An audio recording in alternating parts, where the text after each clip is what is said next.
Now, flooding is gradually threatening more homes and overrunning more communities in some parts of the country, and this trend is generating concern. Channels Television followed the lead of our eyewitness reporters and visited the sites of some collapsed bridges in Niger and Adamawa states. Nature at its worst, and when it is at this stage, the result can be catastrophic. The evidence of this is here in Adamawa State, where the force of flood waters caused this bridge to collapse, leaving motorists stranded. As if that is not bad enough news, the unfortunate event has cut off communities such as Chibok, Gwoza, Madagali, and Michika, mainly because of the link to the Sambisa forest, which is used by the military. Pedestrians wade through the shallow area with the hope of getting connecting rides to their various destinations. Motorists who dare to brave the torrents are stopped in their tracks, but eventually get help from Samaritans to push or tow the vehicles out of the water. For others, that option will not do, as they turn back to seek other routes which will probably offer miles of discomfort. From Michika to Mubi, normally, when the road is good, it is 600 naira. And so we dragged and dragged until we bargained and we paid 400 naira. As the hapless commuters look on, wondering what the next move will be, some are already filling the gap, chopping up trees and using the logs to construct a makeshift bridge. In the meantime, businessmen groan at the misfortune of being stranded. On our way, the bridge is okay, they do pass through the bridge. But now, a lot of expenses is there. If we come here with the car, they offload it, we pay the laborers, they still take it back. Another car will be here, then they load it there inside. The chairman of Michika Local Government Council is as concerned as his compatriots. His message is that help should come, and urgently too. I am calling on to the federal government to quickly come to our aid so that at least they should rehabilitate this bridge cut off, because we are cut off from the state entirely, both Michika and Madagali. A similar devastation is experienced in Niger State, where another bridge collapse has left accidents in its wake. The driver of this crashed tanker was probably traveling at night and unaware of the danger that lay ahead. The train tracks have been derailed by the flood. All vehicular movement is impossible. Commuters make use of the next best option. The cracked ground gives an ominous sign. What makes this case frustrating for the state commissioners on ground is that this event is happening for a second time, the first collapse being a few miles from here. Surely the minister will come to see, look at this. The minister will have to be here, because the minister of works has to be here. The minister of transport will also has to be here, because this railway, to put it back to normal position, it's not a day job, it's not a 1 month job, it's not a 3 month job. No doubt, much of the blame for this will be placed at nature's doorstep. But could human error be at play? That will probably be answered when all go back to the drawing board to understand what went wrong and map out reconstruction plans that will ensure this never happens again. Well, let's cross over to Abuja now. Here's Gloria Humizuki. Gloria. Well, thank you, Ijomba. A federal high court has granted leave to the federal government to shield its witnesses in the trial of the former National Security Advisor, Colonel Sambo Dasuki, on allegation of illegal possession of firearms and money laundering. Justice Ahmed Mohammed, who gave the orders, said the witness will, however, not be shielded to the lawyers in the case and the defendant. In giving the ruling, Justice Ahmed Mohammed said the application before his court is different from the application which was dismissed on 8 April 2016 when the case was before Justice Adeni Ademola. Our correspondent, Makau Kafo, reports. The application was granted. I had already withdrawn some part of the application, so what I presented for determination was granted as presented. So what we have now is that the The court has already given us a trial date, and by God's grace, we are ready, and trial will commence. What's that one that was granted? The one that was granted is to allow the witness to be screened. Like the judge said, the defendant is allowed to cross-examine, is allowed to see, is allowed to both himself and his lawyer and so on. It's just to screen them away, nothing more. No blindfolding, no, no masking and so on. It's just to screen them.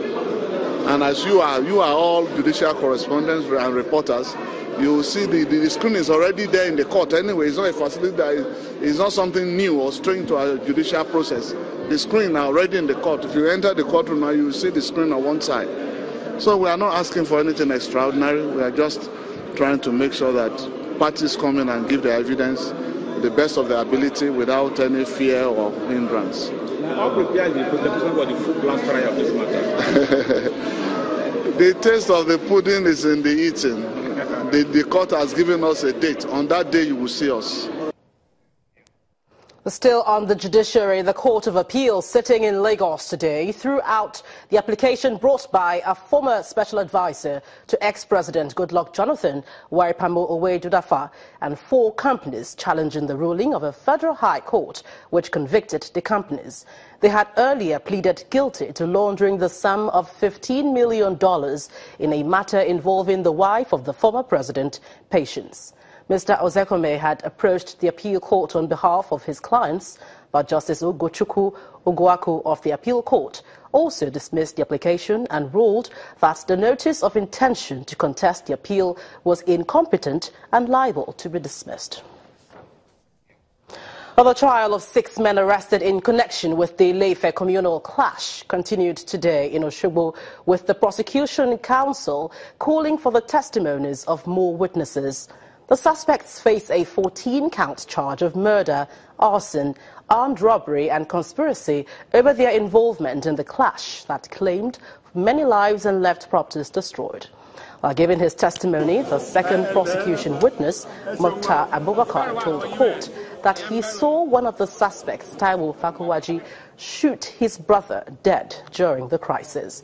The defense counsel, Wale Olawunyi, said asked for adjournment, but reminded the court of the pending bail application, which Justice Akanu said would be delivered on Friday. Application for bail yesterday, and we oppose the application. So it is now left for the court to decide. This matter is a murder, and mind you, 46 people were killed. So, and from the charge, these people are alleged to be involved. And so there's no way we will just say, okay, we are not opposed to the application, because we are mindful, we are the representatives of those dead people. We are the one representing here on earth. They are dead, but it's our responsibility as the police to ensure that justice is done to them in the grave. Taking the second prosecution witness today, and the matter has been adjourned till tomorrow for continuation of trial. The application for bail is being argued yesterday, and the court has indicated that a ruling will be delivered tomorrow. Well, Benue State is not only the food basket of Nigeria, but is also venturing into export of food items. The first shipment of a 40-feet container of yam has been exported from Benue State to America. This follows plans to flag off another shipment from Lagos port to the United Kingdom on June 29th. The Minister of Agriculture, Mr. Audu Ogbe, says the federal government would be earning about $20 billion from food export. The Minister of Agriculture and Natural Resources, Audu Ogbe, and Governor Samuel Otom arriving at the CBN Enterprise Development Center for the official flag-off of the first Benue Youth Entrepreneurial Summit in Makurdi. What you have to say to us? The hall is filled to capacity with over 600 youths, invited guests and other stakeholders to witness the first phase of the scheme. The summit with the theme, Made in Benue is Possible, is a vision the Benue State government believes will help make the people self-reliant and improve the economy of the state. I am confident that Benue youths have all it takes and what it takes to make the theme of this event possible.